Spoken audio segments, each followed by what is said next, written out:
नमस्कार, कैसे हैं आप?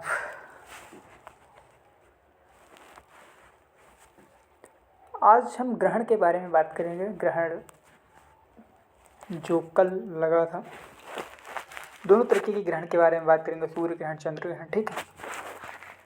और देखने की कोशिश करेंगे कि क्या ये अंधविश्वास है या फिर विज्ञान का खेल है, या फिर इसे विज्ञान के द्वारा एकदम सच्चाई के साथ समझा जा सकता है, या फिर चंद्र ग्रहण पूर्णतः एक वैज्ञानिक घटना है, या हम जिसे प्रमाण के आधार पर समझ सकते हैं पूरी तरह से। इसका हम सही से विश्लेषण करेंगे, ठीक है। कल्पना कीजिए, दिन के दोपहर में अचानक सूरज गायब हो जाए, पक्षी चुप हो जाएं, हवा ठंडी हो जाए और आसमान अंधेरा होने लगे। प्राचीन मनुष्य डर गया। किसी ने कहा राक्षस ने सूरज को निगल लिया, किसी ने कहा यह देवताओं का संकेत है। लेकिन आज विज्ञान क्या कहता है? क्या ग्रहण सचमुच कोई अशुभ संकेत है, या ब्रह्मांड का एक सटीक गणितीय नृत्य? ब्रह्मांड का एक सटीक गणितीय नृत्य, अर्थात ब्रह्मांड में होने वाली एक ऐसी घटना जिसे हम गणित के माध्यम से, यानी जोड़ घटा के, है ना, गुणा भाग करके ये अनुमान लगा सकते हैं कि ये घटना भविष्य में कब घटेगी और क्यों घटेगी और कैसे घटेगी। आज हम ग्रहण को विज्ञान, इतिहास, समाज और दर्शन चारों आयामों में समझने की कोशिश करेंगे। अब समझने की कोशिश कीजिए आप, प्राचीन काल में जब हमारे पास कुछ ऐसी व्यवस्थाएं नहीं थी, तो जब ऐसी घटनाएं हुई तो मानव मस्तिष्क में प्रश्न उठना शुरू हुआ कि आखिर ये हो क्या रहा है। जब आपके पास किसी चीज़ को प्रमाण के आधार पर साबित करने की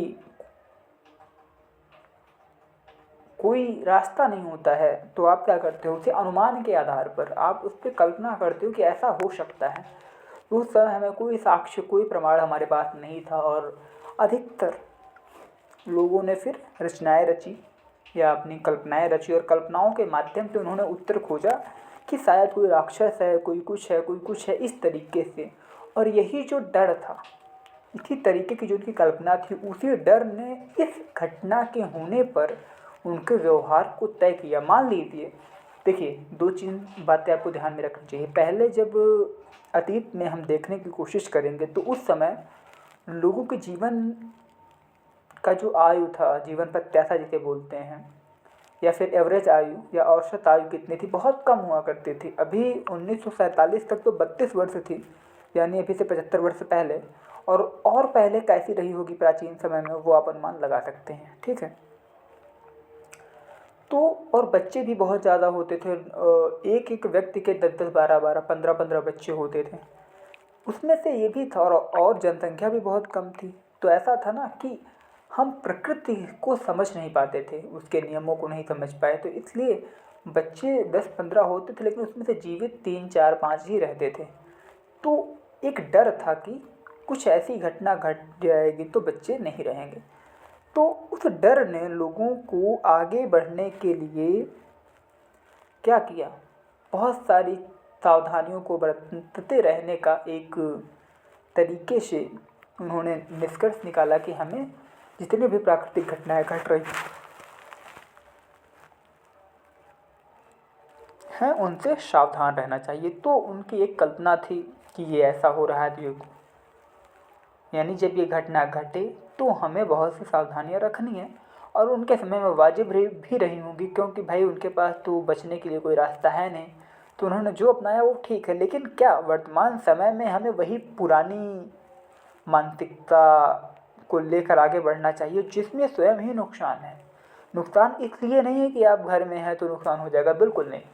नुकसान इसलिए है कि आप अपने आप को धोखे में रख रहे हैं, और ये आपकी हैबिट बनती जा रही है। आप बिना किसी चीज़ को प्रमाण के आधार पर समझे जाने उसको मान लेने से ये केवल और केवल आपके जीवन को प्रभावित नहीं करता है, सॉरी, आपके केवल ये चंद्र ग्रहण की स्थिति को प्रभावित नहीं करता है, आपके मन की सोचने समझने की क्षमता का एक ऐसा दृष्टिकोण बताता है कि आप किसी भी चीज़ को बिना प्रमाण के आधार पर ही जान लेते हैं, समझ लेते हैं, उसके आधार पर आप निर्णय ले लेते हैं। तो ये एक बहुत ही गड़बड़ स्थिति मानी जा सकती है, जो कहीं ना कहीं आपको आगे बढ़ने में रोकेगी।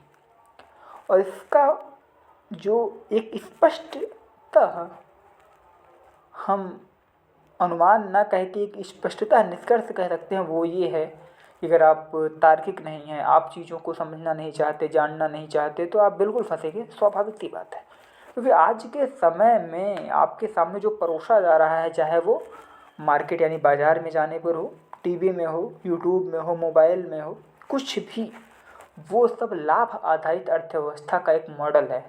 यानी मुझे पैसा चाहिए तो मैं आपको बेवकूफ़ बनाऊंगा। बेवकूफ़ इसलिए बनाऊंगा क्योंकि मेरे पास कुछ ऐसा है नहीं जो मैं बेच सकूं बिना आपको बेवकूफ़ बनाए। तो यही चल रहा है। अगर आपको अपनी मानसिकता को इसी स्तर पर बनाए रखना है जिस स्तर पर आप बनाए रखते आ रहे हैं, तो कहीं ना कहीं इसका आपको खामियाजा भुगतना पड़ेगा। और भुगत रहे हैं, हम भी भुगत रहे हैं, सब भुगत रहे हैं। जो वो और भी ज़्यादा भुगत रहे हैं जो इसको अच्छे तरीके से समझना नहीं चाहते। तो ये बात बिल्कुल तयशुदा है कि आप अपने मानसिक स्तर को ऊपर उठाइए। आप समझने की कोशिश कीजिए कि आप किस तरह से किसी के प्रक्रियाओं का गुलाम बन रहे हैं। तो आगे हम बढ़ते हैं कि ग्रहण क्या है, समझने की कोशिश करते हैं, सरल भाषा में समझिए।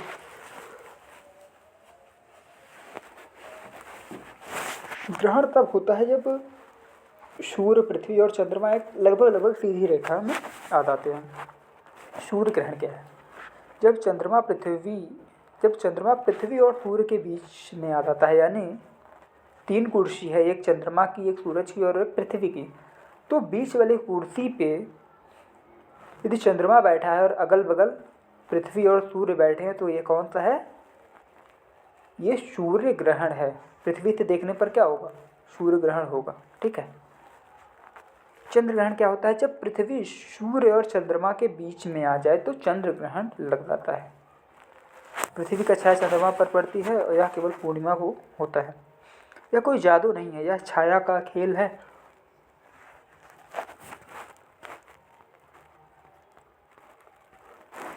विज्ञान का दृष्टिकोण या गणितीय सटीकता की बात आती है। ग्रहण का समय, स्थान और अवधि सैकड़ों साल पहले से गणना की जा सकती। यानी अभी हम बैठकर 2000 छोड़िए, 2090 या हम 3000 कुछ समथिंग करके अनुमान लगा सकते हैं कि कब कब ग्रहण लगेगा। बिल्कुल लगा सकते हैं। वैज्ञानिकों ने 100 साल पहले ही बता दिया था कि किस दिन किस देश में कितने बजे ग्रहण दिखाई देगा। अगर यह दैवीय क्रोध होता तो क्या इसे सेकंड तक पहले से बताया जा सकता है? यानी कहने का मतलब है, अगर ये प्राकृतिक या दैवीय आपदा होती तो क्या इसे हम अनुमान लगा सकते थे 100 साल पहले? या फिर 100 साल छोड़िए, अगले पल क्या घटित होगा? अगर वो दैवीय है तो क्या हम अभी तुरंत ये अनुमान लगा सकते हैं कि अगले पल क्या घटित होगा? नहीं अनुमान लगा सकते, स्वाभाविक सी बात है।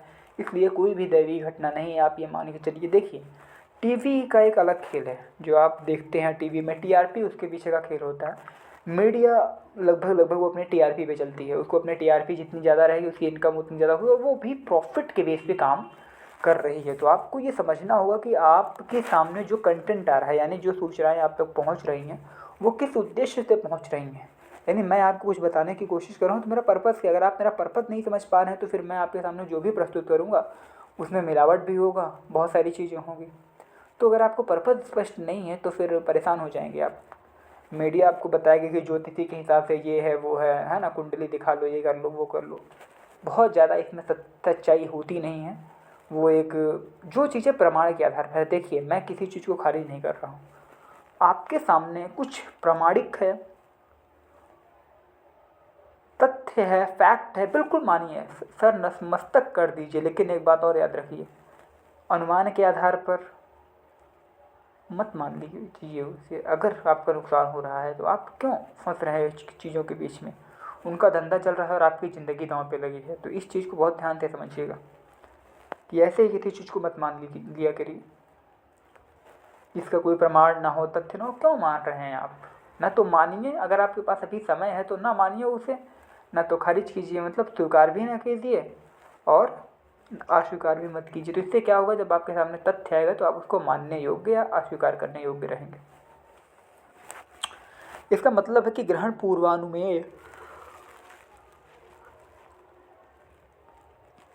यानी जो पूर्वानुमेय है, मतलब पूर्व अनुमान जिसका लगाया जा सकता है, यानी प्रिडिक्टेबल है, वो प्रकृति के नियमों के अधीन है। यानी हम प्रकृति के नियमों को, उन्हीं फॉर्मूलेज को ढूंढ लेते हैं और उन्हीं फॉर्मूले के हिसाब से हम सब कुछ अध्ययन कर सकते हैं जो प्रकृति के अधीन है।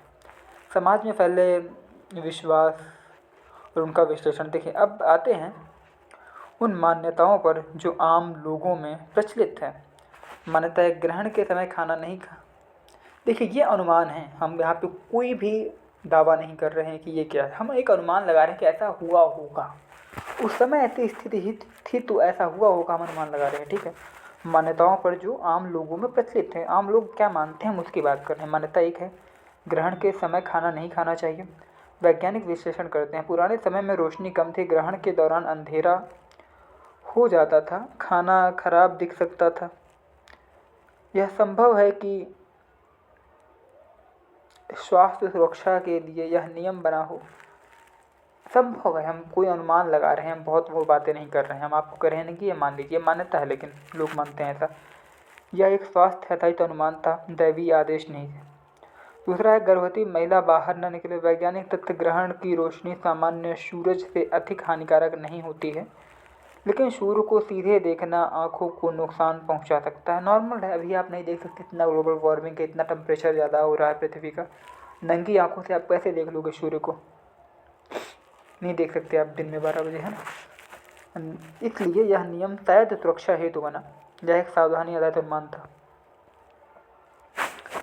ग्रहण अशुभ होता है। अगर ग्रहण अशुभ होता तो क्या पूरी पृथ्वी पर हर बार कोई आपदा आती?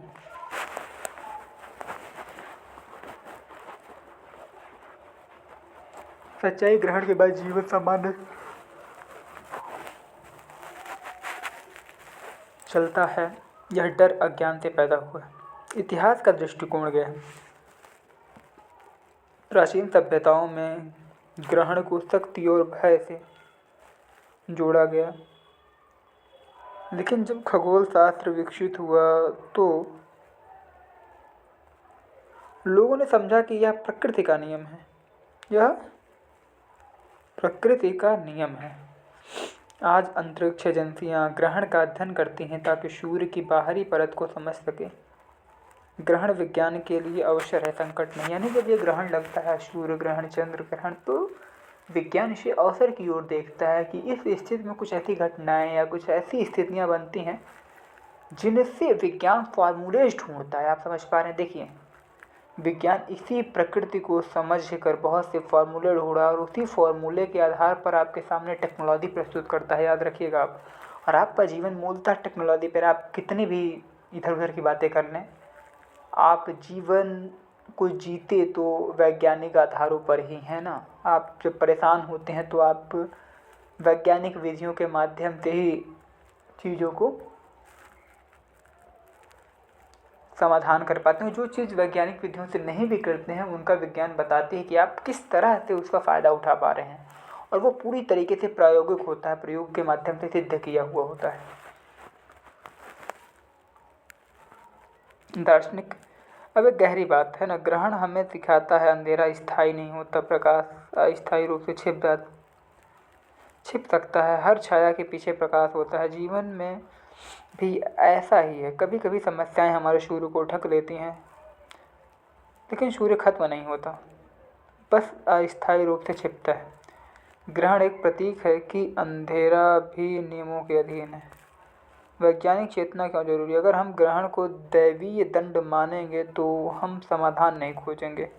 अगर हम उसे वैज्ञानिक घटना मानेंगे तो हम ज्ञान खोजेंगे। वैज्ञानिक सोच का मतलब होता है हर मान्यता को प्रमाण पर परखना।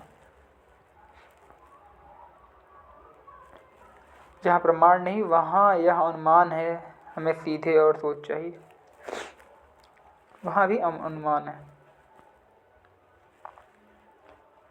खगोल विज्ञान की घटना है।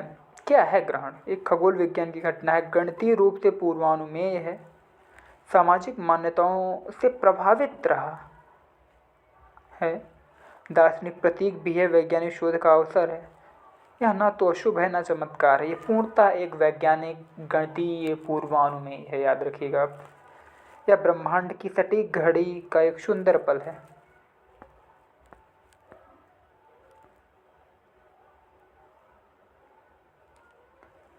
अब अगली बार ग्रहण हो तो डरिए मत, आकाश की ओर देखिए सुरक्षित चश्मे के साथ और सोचिए, हम एक ऐसे ब्रह्मांड में रहते हैं जहाँ ग्रह, तारे और चंद्रमा नियमों के साथ नृत्य करते हैं, और ज्ञान ही वह रोशनी है जो